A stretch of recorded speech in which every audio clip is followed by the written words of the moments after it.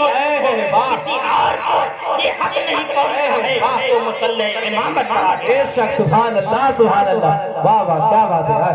حضرت ابو بکر صدیق ہیں کہ حضرت ابو بکر صدیق کے بارے میں حضرت عائشہ نے حضور سے پوچھا، یا رسول اللہ آپ بتائیں تو ابو بکر کی اس کائنات میں کیا کوئی شخص ایسا ہے جس کی نیکیاں آسمان کے تاروں کے برابر ہے؟ حضور نے ارشاد فرمایا ہاں عائشہ، آسمان کے تاروں کے برابر حضرت عمر کی نیکیاں ہیں۔ میرے آقا صلی اللہ علیہ وسلم کے اس فرمان کے مطابق حضرت عائشہ نے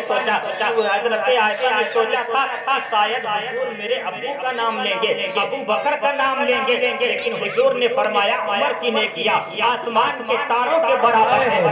سننے کے بعد حضرت عائشہ عرض کرتی ہے یا رسول اللہ پھر میرے والد کے بارے میں آپ کا کیا خیال ہے؟ حضور ارشاد فرماتے ہیں کہ عمر کی ساری نیکیاں ابو بکر کے ایک نیکی کے برابر۔ واہ واہ سبحان اللہ سبحان اللہ، آخر کون ایسا شخص ہے کائنات میں جو حضرت ابو بکر کی نیکیوں کا مقابلہ کرتا ہے؟ انبیاء کرام کے بعد سب سے بڑا مرتبہ، سب سے افضل مرتبہ حضرت ابو بکر صدیق کا ہے۔ یہ وہی حضرت ابو بکر صدیق ہیں۔ میرے آقا صلی اللہ تعالی علیہ وسلم ایک مرتبہ ایسا ہوا کہ حضرت عمر اور حضرت ابو بکر صدیق کے درمیان کچھ انبن ہو اور دونوں کے درمیان کہا سنی ہو گئی، تو حضرت عمر حضور کی بارگاہ میں حاضر ہوئے اور حضرت ابو بکر حضرت عمر سے ناراض ہو گئے، حضرت عمر ابو بکر سے ناراض ہو گئے۔ حضرت عمر حضور کی بارگاہ میں حاضر ہوئے، کیا یا رسول اللہ حضرت ابو بکر نے مجھے میرے بارے میں ایسا کہا ہے اور میں ان سے ناراض ہو گیا ہوں۔ حضرت عمر کے سامنے حضور نے فرمایا اللہ تبارک و تعالی حضرت ابو بکر کو معاف فرمائے اور تم کو بھی معاف فرمائے۔ لیکن جب حضرت عمر نے اتنا سنا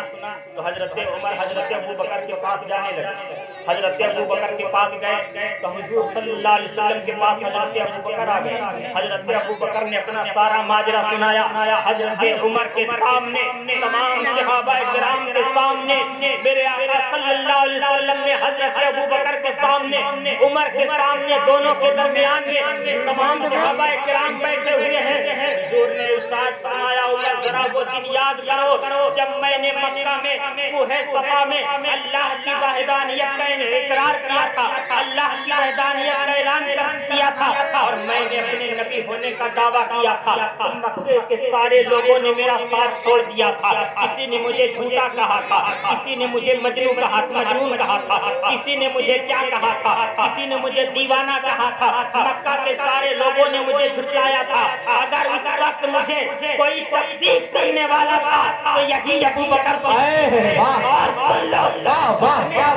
صدیق کو ستایا، اس نے مجھے ستایا ہے۔ سن لو آج کے بعد سے کبھی بھی کوئی بھی صحابی حضرت ابو بکر صدیق کے سامنے ایسی غلطی نہ کرنا۔ یہ حضرت ابو بکر صدیق کی شان ہے۔ میرے آقا صلی اللہ علیہ وسلم نے حضرت ابو بکر صدیق کو مقام دیا ہے، وہ مرتبہ دیا ہے، وہ افضلیت دی ہے کہ حضرت ابو بکر صدیق تمام صحابہ میں، تمام صحابہ کا اجماع ہے، تمام صحابہ کا اتفاق ہے کہ انبیاء کرام کے بعد سب سے افضل مرتبہ حضرت ابو بکر صدیق کا ہے۔ گرامی میں اس چیز کو اس لیے میں آپ کے سامنے رکھا کیونکہ 22 جمادی ثانی کو حضرت ابو بکر صدیق رضی اللہ تعالیٰ عنہ وصال کی تاریخ ہے۔ اس طریقے سے ہم اپنے تمام بزرگوں کو یاد رکھتے ہیں، ایسے ہی ہمیں حضرت ابو بکر صدیق کو بھی یاد رکھتے ہیں، اس لیے کہ حضور کے بعد کائنات میں سب سے بڑا مرتبہ ابو بکر صدیق کا، انبیاء کرام کے بعد۔ سبحان اللہ تبارک و تعالی ہمیں زیادہ سے زیادہ حضرت ابو بکر صدیق سے محبت کرنے کی توفیق عطا فرمائے۔ حضور کے تمام جانثار صحابہ سے، تمام جانثار ساتھیوں سے سچی پکی محبت کرنے کی توفیق عطا فرمائے۔ جو کچھ بھی بیان ہوا وہ آغاز باب تھا۔